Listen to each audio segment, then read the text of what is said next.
وَوَصَّى بِهَا إِبْرَاهِيمُ بَنِيهِ وَيَعْقُوب، اور تاکید کی تھی اسی ملت کی ابراہیم علیہ السلام نے اپنے بیٹوں کو، اور یعقوب علیہ السلام نے بھی۔ یعقوب علیہ السلام اسحاق علیہ السلام کے بیٹے ہیں، حضرت ابراہیم کے پوتے ہیں۔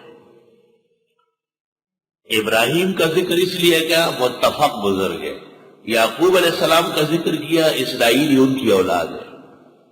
دونوں نے کیا کہا؟ یا بنی، اے میرے بیٹو، ان اللہ اصطفیٰ لکم الدین، بے شک اللہ نے چنا ہے تمہارے لیے دین، فلا تموتن، پس مت مرنا، الا وانتم مسلمون، مگر ہو مسلمان۔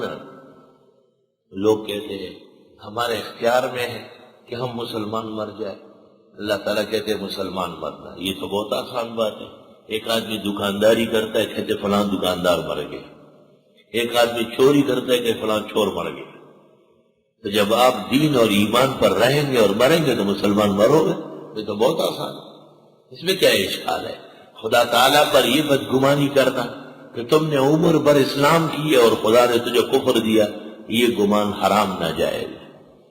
رب العزت کے بارے میں اچھا گمان کرنا ضروری ہے۔ بخاری کی حدیث قدسی ہے، انا اوجد فی ظن عبدی بی، میرے بارے میں بندہ جیسے گمان کرے گا ایسا پائے گا۔